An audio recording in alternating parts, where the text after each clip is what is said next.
Welcome to the PokeStop podcast, where we are going to talk about everything Pokemon, TCG, and everything else.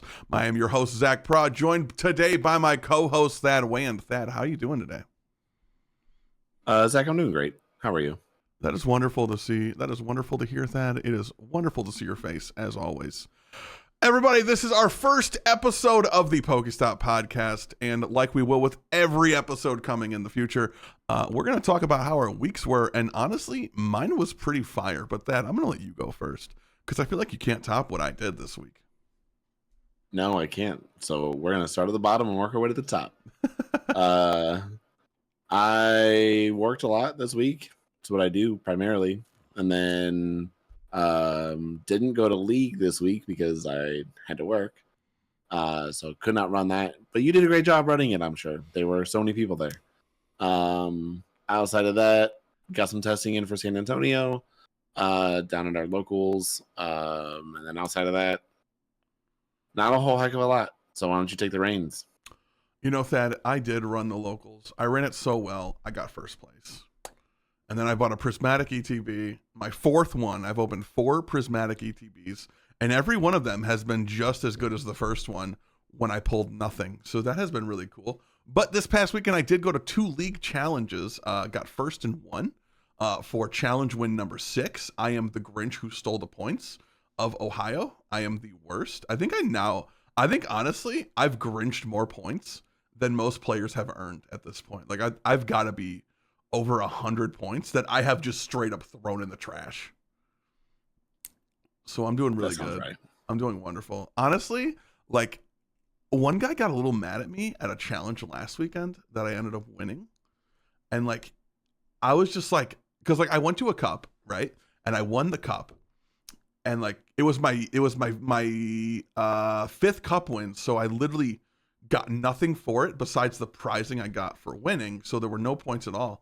And he found out like a week later, and I couldn't tell if he was like just like messing with me, but he was visibly mad at me. Like he was like, "Why didn't you scoop to me?" And I'm like, "Brother, I just met you.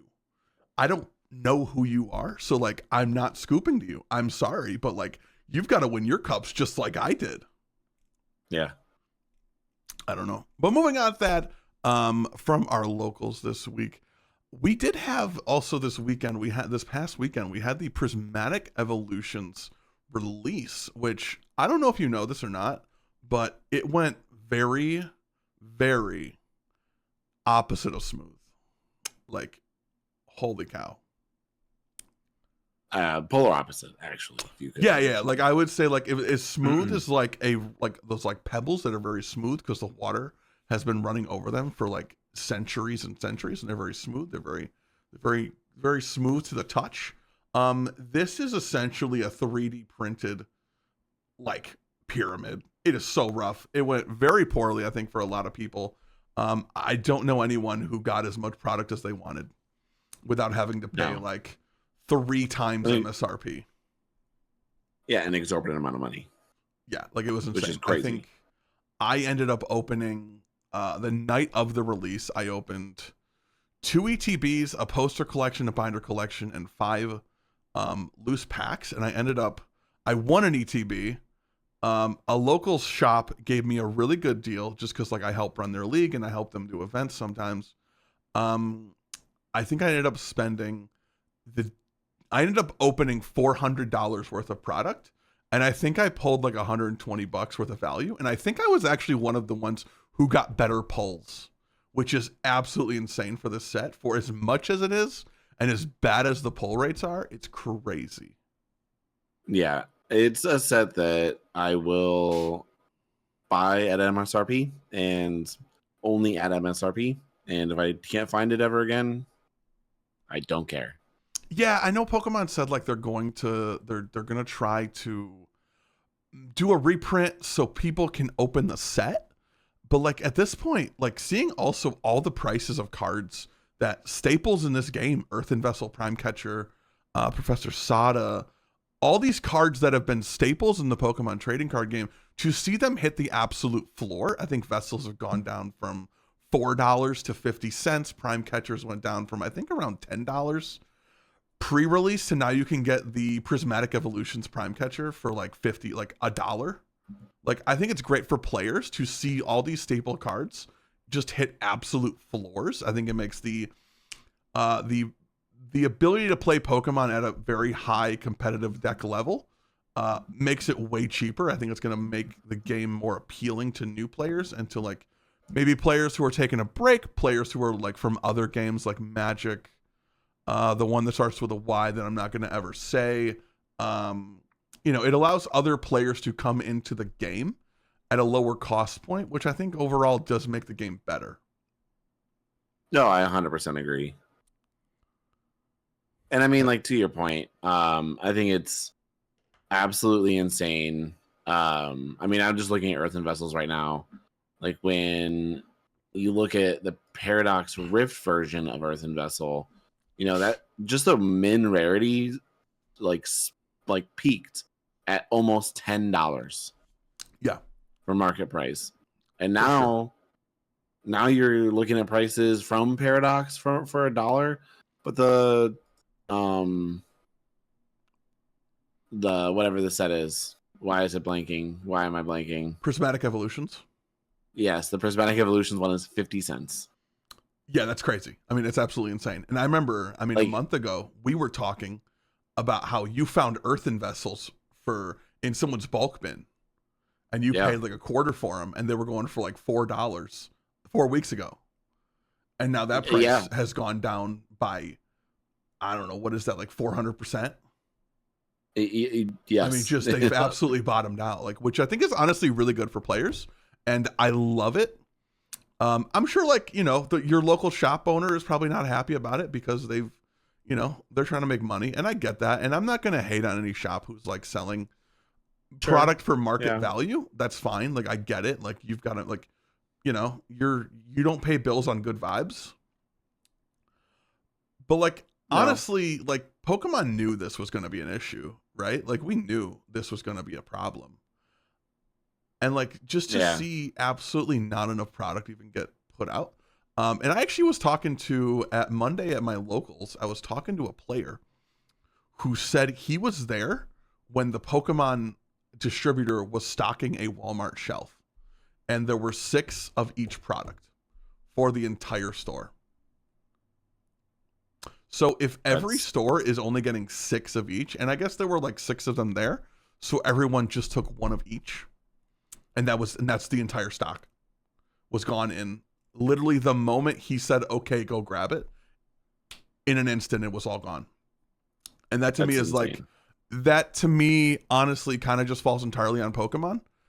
I think another thing they could have done, given the scarcity, is give stores who run leagues and actually promote the game the preference to give them first grab and be like, okay, we're going to give you more preference for your allocation. So like, I get it. Like, every card shop with this set was going to max out their allocation, and they probably don't even have enough product to allow the stores to do that. But like, why is Thad's Cards that runs a Pokemon league not getting preference over Zach's Cards that just sells football?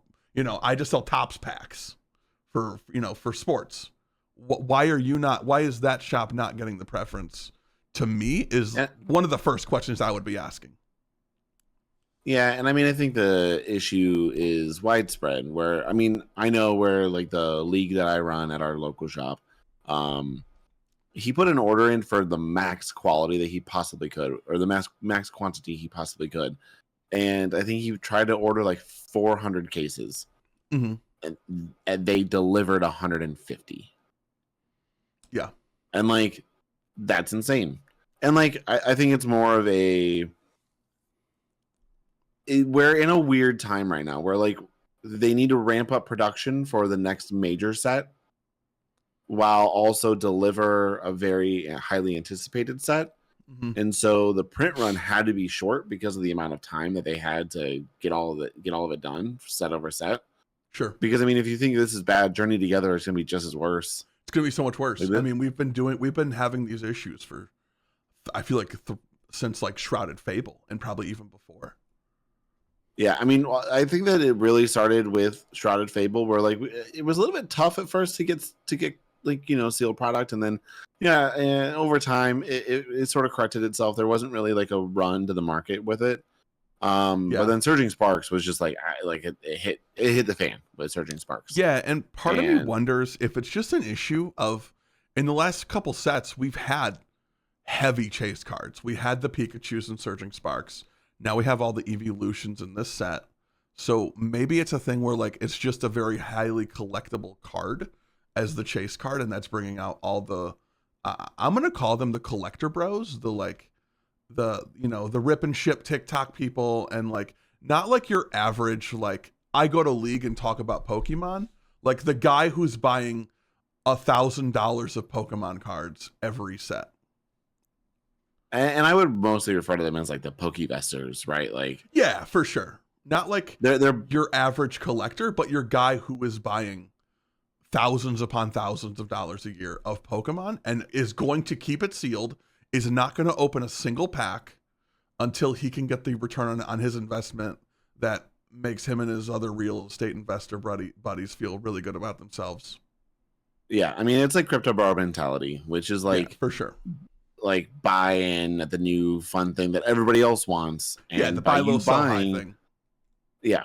And by you buying up product that other people want, there's just going to create demand for it. So if you just keep buying that product, there's going to just be more demand. And you're the one driving the market price. So like when you go to sell, you need to sell before the market crashes on it. So I mean, I think it's just a matter of time before like Pokemon fixes this issue. And I think with all the facilities they've opened and all the extra card runs they plan on doing, I'm sure this is going to be sort of a temporary. I'm sure it'll be tough at first, but I think we'll get over it. I think at a certain point, there's going to print the ever living crap out of all these sets. And, I would imagine Prismatic will come back in the summertime during like the lull between like May and August. So like, I'm sure that they're going to be fine. And I'm sure that we'll be able to get hands on product at some point. Sure. So I'm not too worried about it at this point. It'll be fine. Yeah. And I mean, I think I speak. It's just annoying. Yeah, for sure. It's very annoying for the player right now, but it's also really good because if you're able to get your singles, like it makes those prime catchers of having the backup prime catchers for your testing decks. You don't have to put proxies as much, where you can just buy, you can spend $10 and get like a set of vessels and a set of prime catchers, and for a much lower cost you can run the actual cards and not have to keep like switching your proxies in and out when you play a new deck to League. I can just have 5 prime catchers and not have to spend $100. Yeah. And I think that's going to be like when it comes down to it, I think it will be fine. I think that it's just going to be a matter of time before all this kind of blows over. I'm sure that something will happen in the world and everything's going to for sure sink back in price again. Yeah. But like, for now, it's just frustrating. Yeah, absolutely. So Thad, the other thing I think we should definitely start talking about is kind of like the metagame, right? Like what decks are doing well, both in like in-person events, also like in limitless events, just because I think a lot of times that's really all we have to go on, especially in like newer formats as we enter more of the prismatic decks and those types of things. So we're going to look at the Justin Basil tier list, and this one changed a bit because we did have the Birmingham and Rio regionals. So this tier list, we have Charizard number 1, Palkia number 2, Drago at number 3, Lugia making a surprise appearance at number 4, followed by Gardevoir at 5, Terrapagos at 6, Dragapult at 7, and then one deck that actually fell really hard is the Archaludon EX deck, which I think both of us kind of thought was going to happen.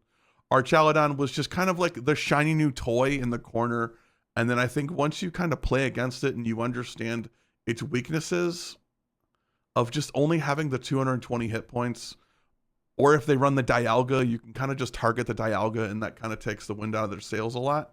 That deck was at number 3 last week, and it's dropped all the way to number 8. Yeah, I'm not surprised. Yeah, I think a lot of us kind of saw that coming, right? So I think now, if you're an Archaludon player, how do you make that jump? And I think there's some interesting things that they've come up with. I think the Shuppet Banette combo that lets you grab a supporter and it puts it in the lost zone. I think that's kind of an interesting little combo. So it's kind of like its own Luminion. That's also not a liability. Yeah. So like that's kind of cool. The other thing I really think we should talk about is Palkia jumping up 12 spots, which is kind of insane.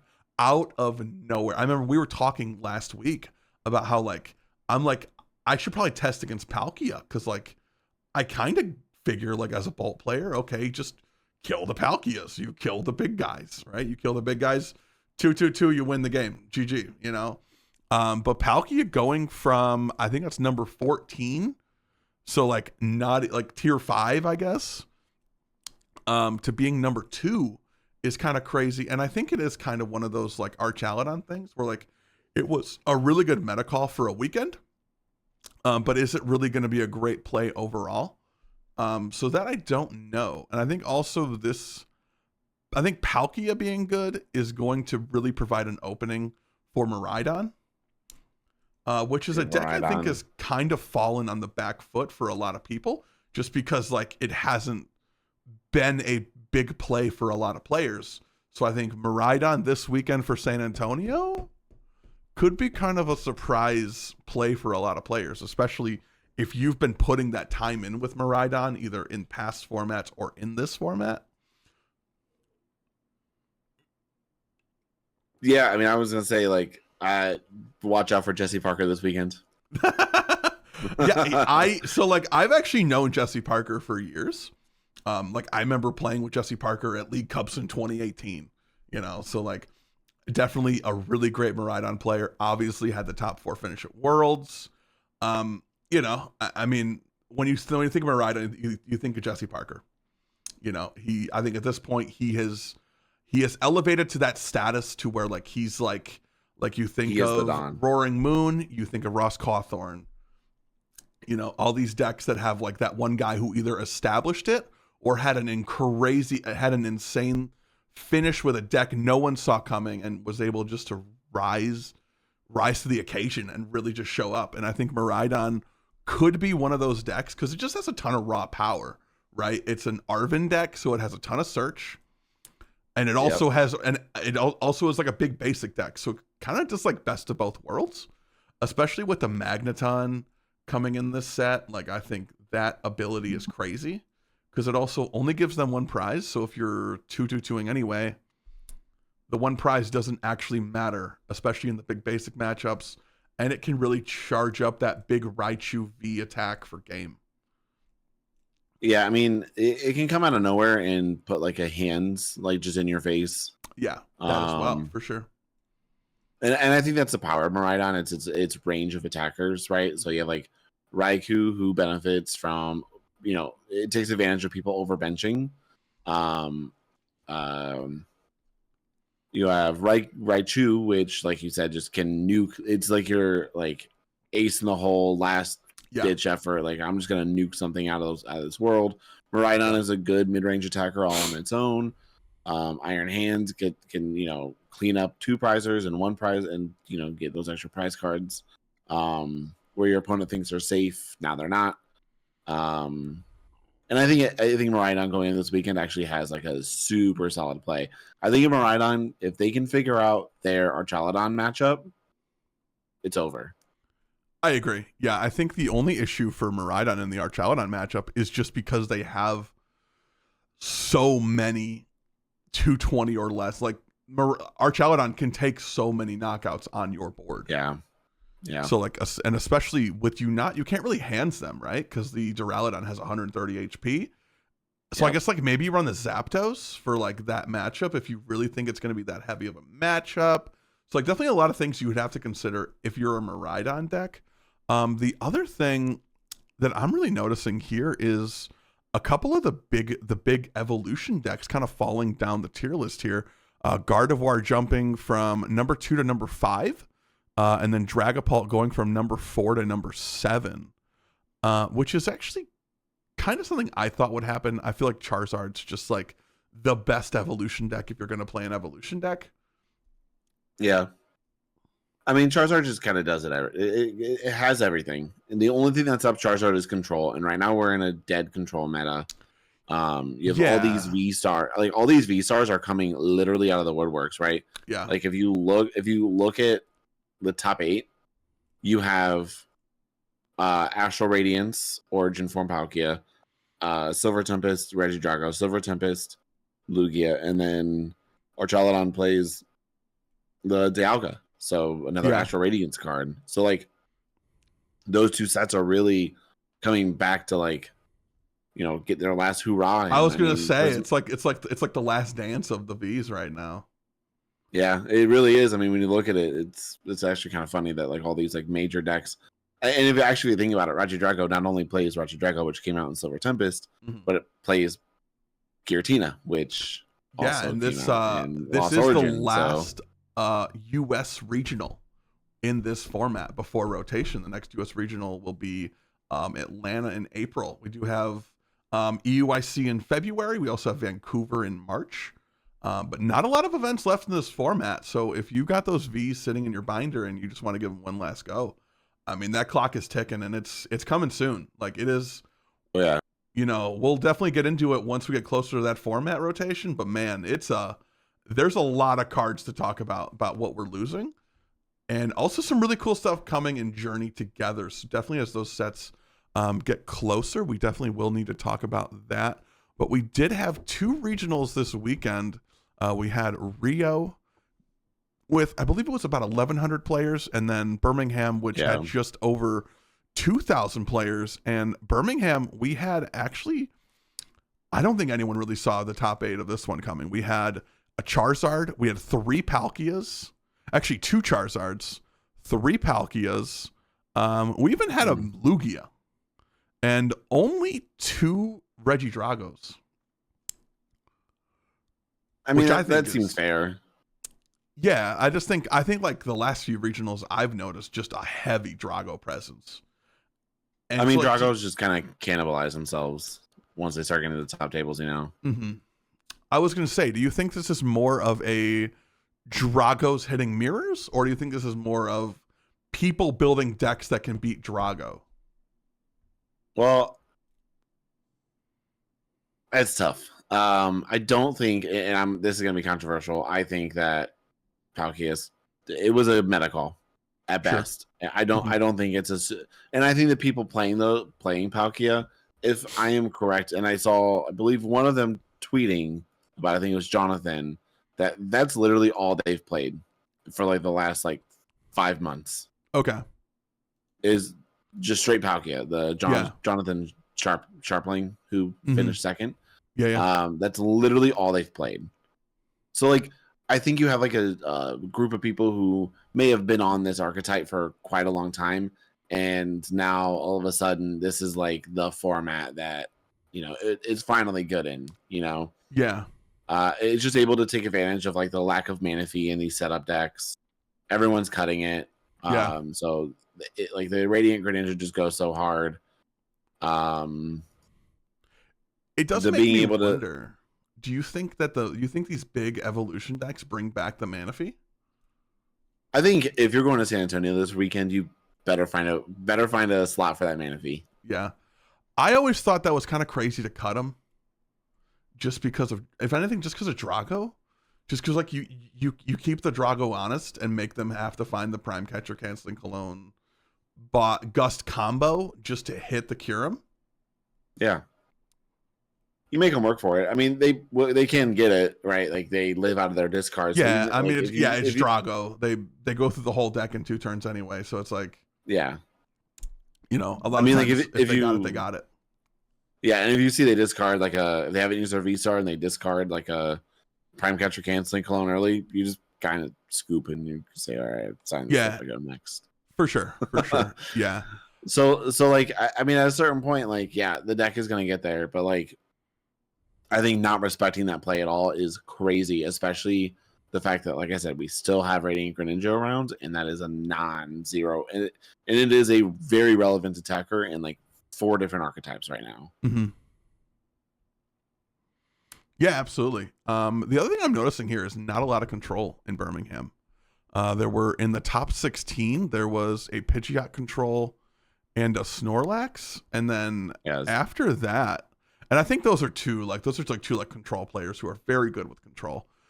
And then so I think it's either like you're either really good with control or you're not playing control. Yeah, I mean, we always kind of expect Sander to show up with some sort of control nonsense, and all these European like regionals, right? Like looking at his list, there's nothing crazy in it.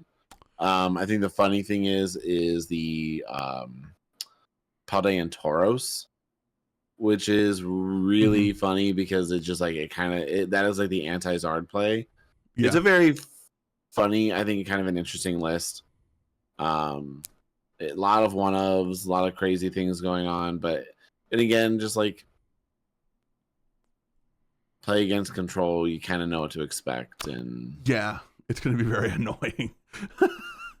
You're going to be in for a long game, unless the only time you kind of make it out sort of unscathed is if you play My Baby Moon. Yeah, really. A good old Roaring Moon, because they never trap Roaring you. Moon. Yeah. I mean, with Roaring Moon, you just Petron out. You basically just like turn one. You either start a Big Moon, you start a Baby Moon, you start a Petron, and then you just find the other two with nest balls, and then you say the match slip is right there. Here's your pen. It's right there. Just initial right below where it says initials. Here you go, sir. Here, you can have my pilot G too. You can use it. Yeah. So this regional, honestly, I didn't really watch. I'm going to be honest, just because I was so busy with my own events. I think you watched a little bit more than I did. Was there anything you saw, at least from the stream side, like, was there anything like people's plays, people's decisions, people's deck lists that kind of made you kind of do like a, I never thought about it that way kind of thing? In certain regards, yes. In certain regards, no. I mean, there's a couple lists. Why did I do that? There's a couple lists that I saw that I'm like, okay, like that's, I guess, a thing you can do. I mean, the Brent Tonneson honestly is just goated. Watching him play is crazy. Watching Archaludon play on stream was kind of nuts because it was in a very unfavorable matchup, and then watching Tuan Lei brick like 2 games back to back for like 6 straight turns. You're just kind of like, all right, like dang, like that kind of sucks. But like it shows that like Archaludon can be, it is kind of in no way, shape, or form a bad deck, and it is super consistent. If anything, the only problem it has is its damage output. But outside of that, I didn't see anything crazy. I mean, when I was looking at Limitless afterwards, I was like, holy crap, there is a lot of crazy things in day 2. But nothing crazy I saw on stream. Okay, very cool. Very cool. So moving on, we do have San Antonio here in a few days. I've been pretty much on Bolt the entire season. You've been definitely playing a lot more variety of decks. Give me like your top 3 decks you would play going into San Antonio. Oh man, San Antonio, I gotta kick it to my favorite 3. I'm either doing Moon, Bolt, or Lugia. And honestly, I think Bolt and Moon are very good picks for this event. They would be in my top 3 as well. I can't believe Lugia. I just like I always say this around like local players, and I'm like, watching Lugia in 2025 is like watching LeBron James in 2025. If it works, you're just happy it works. But it's just like, you're just like, man, you used to be so good, and now you're just happy if it functions one day. Yeah, and I mean, like, and I've said this in the past, I think Lugia just has the highest potential power output of any deck. Its only problem is setting up and being consistent. And if you can manage to pull it together for 2 games out of 3, then like literally no deck in the format can stop you. Right. You have an answer for literally everything. You can go down to single. You can turn 2 prizers into 1 prizers. You're playing with 1 prizers, so you're constantly throwing off prize maps. And it just like, and if you have it, you have it. But then like you'll get a starting hand, and it's like Luminion, 5 energy. And that's what I'm used to. And you're like, okay, I guess I'm going first and just go. Just gonna Praying. scoop. Yeah, for sure. Yeah, I think this regional, I'm kind of happy for this format to end. It's been a good format for me personally. I also feel like we've been in the same format for like 6 months now. Like, I feel like this entire season's been the same format. Yeah. Like, it's been Drago or beat Drago, I feel like, since August. Yeah. I mean, it's been so long, and I'm so tired of it. Yeah. And I even like said, I sent a message out to our group of friends, and I was like, "Yeah, I'm so bored right now. I'm like building lists for next format already." Yeah, like, you'll like you'll send me a list for like April, and I'm like, I got a regional in like 7 days. I'm not thinking about like Iono cards and hops and and Zoroark. I'm like, I will get there when I get there, but we are not there yet. We are here. We are in the Surging Sparks format, and that's where I'm gonna stay until the game tells me, sir, those cards are not legal anymore. Fair. But speaking of San Antonio, I thought one thing we should definitely do is a tier list for this upcoming tournament. So first deck we have here is I think we're just gonna throw it right up there in S. Regidrago V-Star. I mean, it's the best deck in the format. It's been the best deck in the format. It will probably continue to be the best deck in next format. Yeah. I've been saying it for months now. You either play Drago or you beat Drago. Yeah, I mean, there's no disputing it. You either, live long enough to see yourself become the villain or die a hero or whatever. Yeah. Like, I think it's just the ability of this deck is too good. So I think it's Drago being Drago, really. Up next, we have one of your favorite decks, your Pride and Joy, Lugia. For me, I've gone back and forth with Lugia. I did really well with it in Pittsburgh.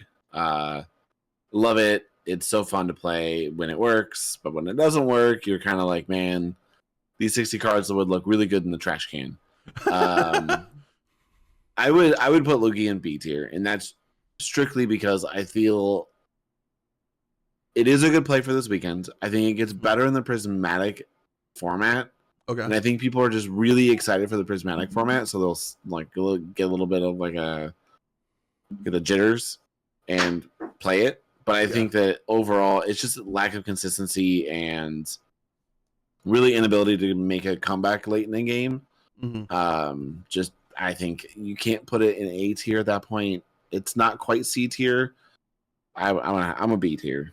Yeah, I think Lugia, like, it could really go in any of these tiers but S. And it really just depends on how you're drawing that exact moment in time. So I think B tier is pretty fair for this deck. Up next, a deck neither of us enjoy playing. Gardevoir. I mean, just, again, a deck that's probably going to not be good post-rotation, losing the Curlia. I just don't know how it functions. It'll obviously have to, like, really be an Arven-dependent deck way more than it is, which I think also takes away some of the disruption they're able to do with like Ionoing you and also relying on the refinement to get the pieces they need. I think this deck, personally, I think it's also a B tier deck. I think you lose to Drago, which is really rough. But I think for like the average big basic player, I think you have a pretty good matchup against, just because you have one prize attackers that can hit really big numbers. Yeah, and I mean, like, the only thing is if Miraidon, and honestly, we probably should have put Miraidon on this list now that I'm thinking about it. Or did I? No, I did. Okay, cool. I think with Miraidon potentially being a better play for San Antonio, I think Gardevoir suffers in that matchup. If you get a turn one, if they get turn one hands, then I mean, you just you're just kind of cooked at that point. That's so hard to deal with as Miraidon. Yeah, for sure. Like, and that's why Lugia has a pretty decent matchup into it, and why I think at this point, like, unless you're like Henry Chow, just kind of like maybe cool the jets on Gardevoir. I know it's like going to be kind of like low key its last hurrah, But like, I think if you're going to this weekend and you want to make day 2 and you want to do really well, you're not playing Gardevoir. So for me, it's got to be like maybe a C tier. Okay, I think C is fair. I kind of agree with what you're saying, unless you're like a Guardy main and you have put in the hours upon hours upon hours of work with this deck. I just think the big basics are a great play this weekend. Yeah, I think if you have 500 hours with Gardevoir under your belt, then you're just shipping Gardevoir and calling it a day. But if you're still like within the last couple of weeks just picking it up and learning the deck, don't even bother. Play something else. I agree. Up next, another one of our evolution decks, we have Charizard. I personally hate playing against Charizards because for some reason, whenever there's a Charmander across from me, my deck puts all the good cards on the bottom. I don't know why. It's it is my white whale of Pokemon decks. It really has been, and ever since you didn't do well with it in Indy, it's been... like I'm cursed. Yeah, like my first regional back from like a 5-year hiatus. I'm like, all right, I'm gonna play Charizard because like it's kind of like, you know, it does what it does, right? You have Pidgeot, you constantly have Search, you constantly have Draw with the barrel.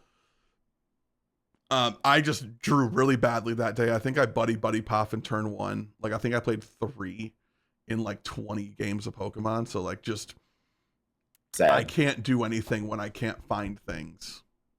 Like I don't know. Yeah. Like it was just like, all right, it was fun to be back. It was fun to be in the environment.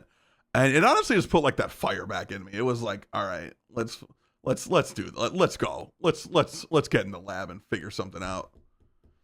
Yeah, and I mean, like, you did a lot of preparation for that tournament, and it ended up kind of not going your way. And I think Charizard, and honestly, like right now, looking at Charizard, like into this meta, I know it just won Birmingham, but I think at a certain point, you know, if you're playing to get into day 2, Charizard's a good play, but if you're playing to win the tournament, Charizard's maybe not going to get you there. Yeah. Unless you've got 500 hours in with it, and like, sure, it might be like the play for you. Yeah, I'm also just a very strong believer of pick a deck and stick with it.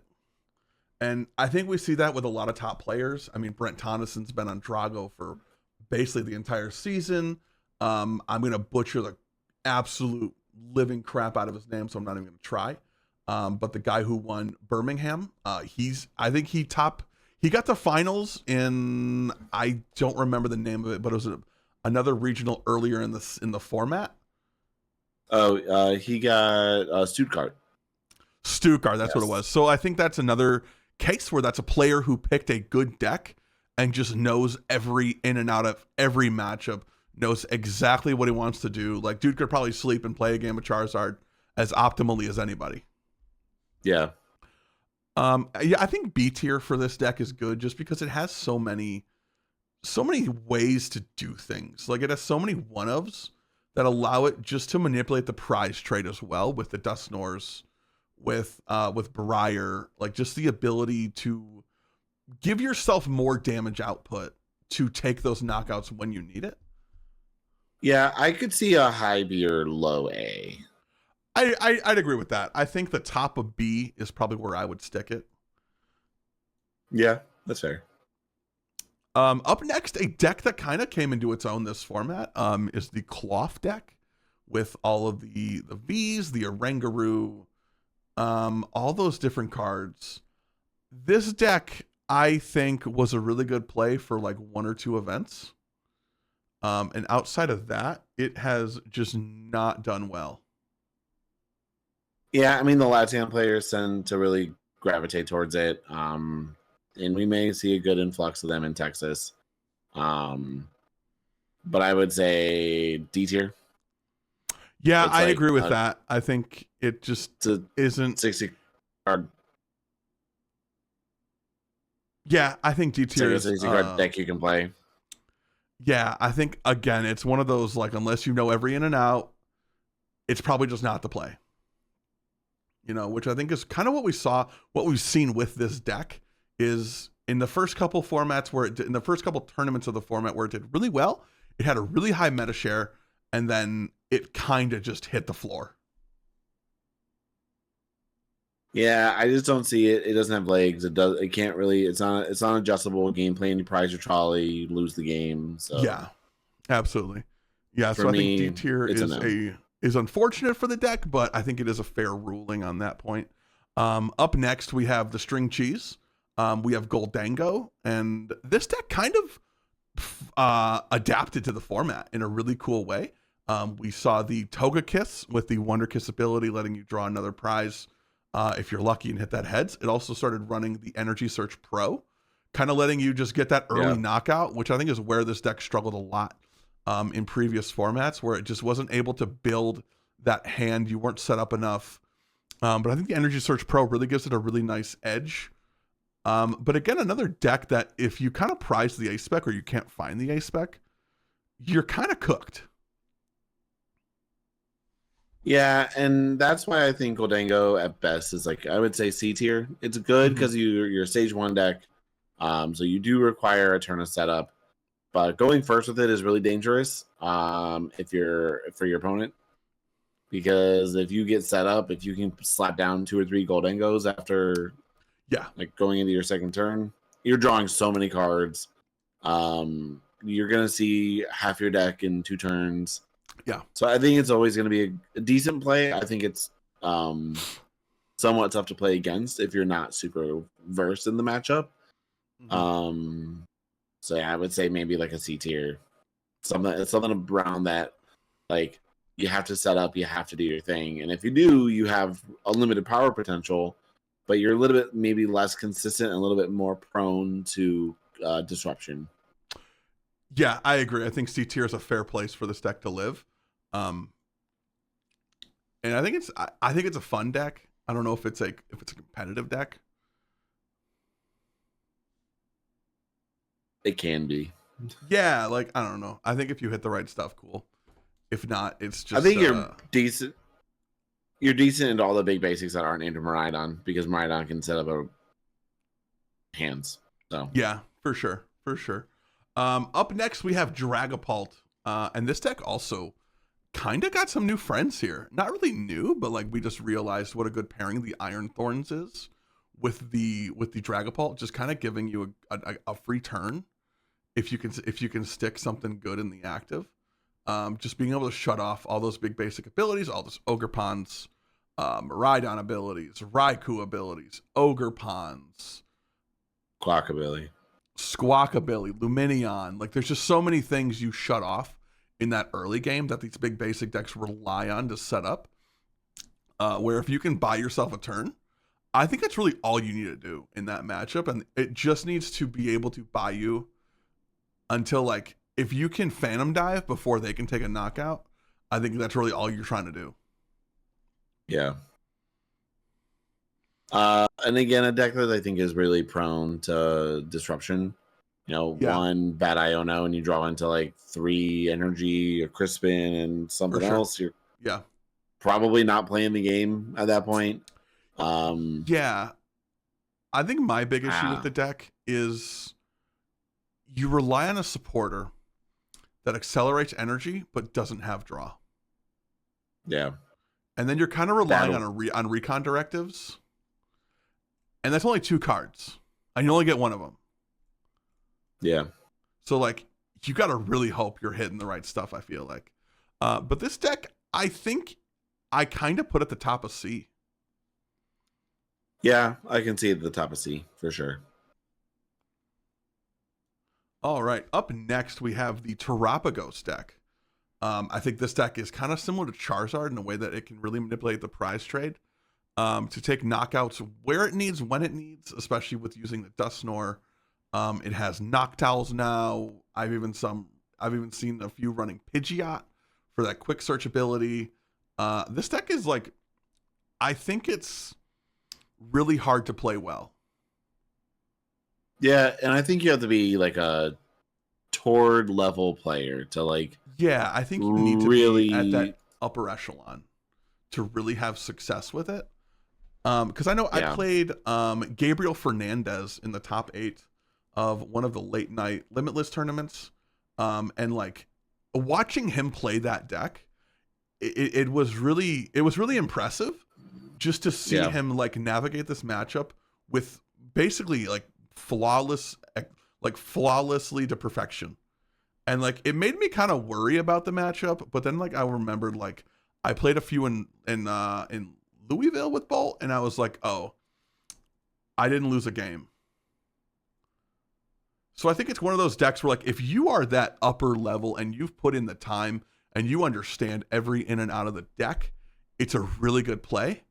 But other than that, again, I just don't think it's the deck you pick up, you know, a week and a half before a regional and expect to do well. Yeah. I agree. Yeah. And I'm right there. Yeah, this deck I actually think belongs in B tier.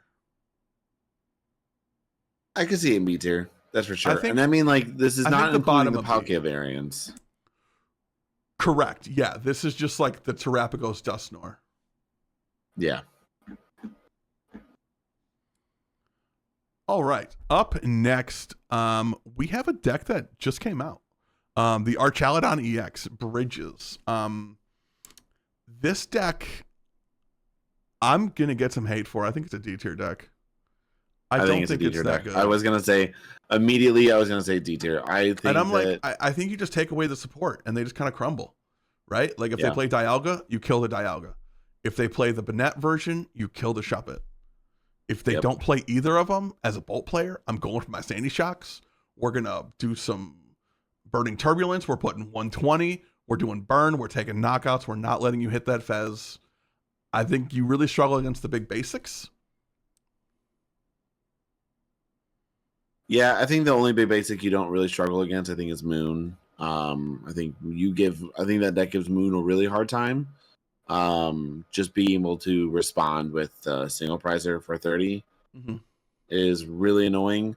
And if you can go down to a single prize board and the Moon can't disrupt you, then you probably win that game. Yeah. It's tough because it feels like they kind of have infinite resources. Just being able to Turo and scoop up a Cyclone feels so bad. So yeah, I mean, I'm gonna have to say you sort of struggle against. You're good against a fringe deck. Yeah, and for sure. I don't think you make your tournament run based off that, and I don't think San Antonio is gonna be really easy to play that into, because I also think Regidrago is really good into that matchup. So. I agree with that. Yeah. I think it's either the top of D or the bottom of C for this guy. Yeah. I think the top of D is fair. Yeah, I think top of D feels fine. All right. Moving on. We have Miraidon. We've been talking a lot about Miraidon this episode, so I think it's fair that we finally give Miraidon its flowers. I think it's an A tier deck. I can't agree more. I think it's definitely an A-tier deck. I think for this tournament specifically, you are looking at a field in which your only bad matchups is maybe a Charizard. And then even then, you kind of have ways to navigate. You play so many, Gust cards. You know, all you got to do is you do Hands, Raikou the Pidgeot, and then Raichu the Charizard, and that's your prize map. That's GG, sign the slip. I think it's good. I don't think you take a solid just F matchup. Yeah. To anything right now. When I look at the list, sure. I just don't think that there's anything on there that's just yep, auto loss, sign the slip. Yeah, I mean, looking at all the decks in our tier list, I don't see Miraidon's auto loss. No, I think right now, I think Zard forces you to get lucky. Lugia is free. Lugia could not be freer. I just don't know how they win a game. Cloth is weak to the Hands, right? Hands can take 2 prizes against that. It can take 2 prizes against Gardevoir, against Goldango. Literally any of these decks that run 1 prizers and don't want to set up a 2 prize board turn 1, you either lose to the Hands or you lose to me killing 2 prizers on turn 1. So I think A tier for Miraidon is, I think that's where most people are going to be with Miraidon. I don't think that's a controversial decision at all. No, I don't think so either. All right. Up next is, I think, probably your top pick for this tournament. Roaring Moon. Big Daddy Moon. I think this deck is. I think it's a good play. I do. I think it's probably my number 2 deck if I wasn't like such a raging bolt stan, and just like was able to draw whatever card I need at any time with that deck. Like, I think this deck is great. I think it has, again, pretty good matchups across the board, especially if you can avoid Archaludon. I don't know if there's a bad matchup anywhere else. I think especially against those evolution decks. Lugia gets a little sketchy, but I think Lugia ultimately is kind of fine, just because like you can also one prize them back when they go in with like the Cinchinos. I think having the gouge can get a little awkward. But also like using Calamity Storm and Lugia V's before they can evolve is also really strong. Yeah. This deck, I think we're both in pretty much agreement here. I think this is also an A tier deck.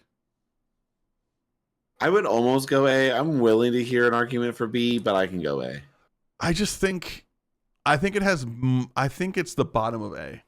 I think it's like that and Charizard are like they're right there. Like they're like, I think it's like a 0.5% change between the two. Yeah. But I think Moon just has that slight advantage. Using the Baby Pecharunt feels so good in the setup decks because you just deny draw, you deny, them, because honestly, all you do is you take one prize, then two prize. Yeah, absolutely. The last deck we have here, I'm actually going to let you talk about because I have nothing bad to say about this deck ever. Yeah, and I think that's fair. Bolt is a really good play. I'm willing to put it also in A tier. I don't think you really have, when you look at the room, realistically, you should see at least 2 Regidrago. Like if I'm playing my odds correct, if the mana percentage turns out the way I think it will, you're for sure going to see 2 Drago. You might see a couple of Charizard, which might be bad for you. But if you can navigate that matchup or at least squeak out like a 1-1 against a Charizard, if you play against 2, you're probably doing just fine. Dragapult, I think, is free. Galapagos, I don't think, is a bad matchup at all. Your only downside is like the fringe stuff, like the control-y stuff can sort of lock you up a little bit. Yeah. But you do have ways out of it. You're not an auto loss, but it is tough. It's a tough matchup. You're kind of depending on them prizing a couple things that they need early, and hoping they don't hit just obnoxious things on the accompanying flutes. Yeah. But other than that, I don't see you having a bad Archaludon matchup. Golden goes fine, I think. Gardevoir's kind of tough. But overall, you're just a big beat stick deck, and I think that you don't really take that many bad matchups, and what you're going to see in the field is going to be favorable to you, especially for you specifically, since you have so many games, matches, time in with the deck. I think it's just a solid play. Yeah, it's a solid play for anybody, if I'm being honest. For sure. And honestly, looking at this tier list, right, just for me, in the ungodly amount of hours I have put in with this deck, like my cards are so bent, I genuinely like consider having to rebuy bolts. Like they're so bent, and like I'm worried if I take them out of a sleeve, they're gonna disintegrate. Like they just got Thanos snapped. Oh my god. Looking at this tier list, the only bad matchup I see is Cloth, to where like I just don't know how I can win that. And like if Cloth is my only bad matchup, I'm pretty cool with that. I'm gonna be honest. I'm really okay with that. Lugia can get sketchy. Like if both decks draw optimally, the only thing I lose to is the Cloth. Yeah, and I think that if you're hedging your bets against like what matchups you're more likely to see, more Drago or a Cloth, you should probably take your bets on seeing more Drago than Cloth. I agree with that. I think this deck belongs right in the middle of A. I think below Miraidon, above Moon, I think is a very fair rating. Yeah, we're going to a meta that's, I think, very similar to San Antonio. Or that San Antonio is very similar to, I would say really similar to Louisville. Okay. I'd agree with that. Right? Like, right? Like we're sort of seeing the shifts happen where the stage 1 decks are sort of seeing a little bit of play. I mean, looking over some of the limitless data, I think that like some of these stage 1 decks are like really picking up. So like the Archaludon, a Cerulege made day 2, and like That's crazy. That's wild. Didn't actually place horribly. I think top 32 for Cerulege. I mean, that's great. Yeah, I think that is about the ceiling of Cerulege in this format. Yeah, and I think that, when you look at the fields, I mean, you might catch a couple L's here or there, but man, I mean, this format's starting to look a little wonky, and the format's so wide. Yeah. Yeah, I think it's way more open than I expected it to be. I truly thought Drago was going to gatekeep everything, and then you were either going to play Drago or you were going to beat Drago. And then everything else was just going to be like sub 10% meta shares. So I think it's been really fun to see the format kind of open up towards the end. I feel like that, I remember Toronto was like 5 Dragos in top 8. Yep. And it was like the stream match was like, I think almost top 8 was just Drago mirrors the entire way through. Yeah, and I mean, you also kind of take into consideration the fact that like good players play good decks, right? Sure. Like, absolutely. Like, if all the top players end up just all showing up with Regidrago, then like sure, Regidrago is going to have a stellar performance. They all show up with Guardy's going to have a good performance, right? But like when you're thinking about like where you're at, like day 1, first round, you're probably going to see some randomness. Sure. To say the very least. And I think that when you're looking at such a wide meta, you should just go with something that's tried, true, and consistent. And looking at our tier list, I mean, the big basic decks are always going to be, to an extent, probably some of the most consistent decks you can play. You're not relying on things like rare candies. You're not relying on things like, if you prize half your energy, you're like, whatever, I don't care. Like, for sure. You're not like limited into a certain like structure of play. So I think that now is the time to like, if you're gonna play and you're gonna want to do well, I think you just play something consistent. Yeah, for sure. Last thing I want to ask you about the San Antonio Regional Stat: what is something you're looking forward to not related to Pokemon? You know my answer. Is it being next to me the whole time? No. It is the food. I am more excited day and day, every day that I for sure get ready to go eat some Texas barbecue. It's gonna be great. Yeah, I'm super excited. I remember since me and Thad were been planning the travel for this regional, I've been looking up like barbecue places. Like, all right, what's the best barbecue place in San Antonio? Where's the nearest barbecue place to the venue when we leave Friday? Where's the nearest one on Saturday night? Like, where I'm just like, every meal, I just need to have an animal dead on the plate. That's way too large for this plate. So yeah, I'm also incredibly excited about the food. I also just love going to regionals. I think regionals are just super fun. I just love competitive Pokemon. I'm one of those weird people who I love going to League Cups. Like, I genuinely get excited to just go to a cup and just compete. Yeah, I mean, I would too. I love going to cups. I just have that crazy retail life, so it's hard to manage my life around it. But I'm really excited to go to San Antonio, play Pokemon. I'm actually more excited. Here's the thing: I, in most regionals past, have done this thing where we cram games late into the night, and we're testing. Shuffle. Yeah, and I think this is the first regional in a while that I feel like, okay, I know what I'm doing, I know what I'm playing. Like I'm pretty locked in on my list. Yeah. I might be like I might change something, but like nothing crazy, nothing that's gonna like, I need to randomly test like 600 matchups. Yeah, and I remember at Louisville, me, you, and a few of our friends, we were at a brewery, and I saw some players. I didn't know who they were or anything, but they were setting up a game Friday night at like 8:00, like venue had just closed. We were like, okay, let's just find food right now. Let's just there's like 2,000 people who are all trying to get food within a mile of this place. Let's just get food. Let's sit down. I don't even care if it's good.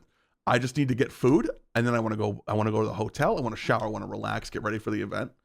And these guys were like setting up a game. And I was like, if you are testing right now, you must really like side events. Like you're just not, and like, I don't know, like maybe it's me just like always over preparing for stuff, but I'm just like, if you're not 99.9% set when you leave your house to go to the regional, I just don't know if you're going to have success. Yeah. And I mean, like, I think about it like this, like my regional performance at Pittsburgh was one of my best. And I honestly shipped I had been on Lugia. It was single strike Lugia. I was on it the entire format. It is all I played. It is all I thought about. I knew my matchups. And I'm like, you know what? I don't care if this is going to be a hostile meta for it. At the time, Lost Zone Giratina was like a big hot play. Yeah. And I was like, you know what? I don't care. I'm going to ship Lugia. And I did really, really well with it. And the inverse of that is Charlotte in 23. I went like 03 drop or 04 drop or something. Mm-hmm. And I was like, you can ask our friend, like you can talk to our friend Joe. I was literally deciding the deck that night. I was going to ask you how late, what time was the deck list submitted? I submitted that deck list at like 1:45 in the morning. Yeah. And then you got to play Pokemon 6 hours later. Yeah. And I'm like, okay, I spent way too much time testing. I spent way too long determining the deck I wanted to play. And I should have just went with my gut instinct and sent Lugia again, even though I knew it wasn't going to be a good play. I would have had more fun going 04 drop. So absolutely. Well, Thad, like all of our viewers, I will see you in San Antonio. Everyone out there, thank you so much for watching the first episode of hopefully many to come of the PokeStop podcast. I am Zach Prah, joined by my co-host, Thad Weyand.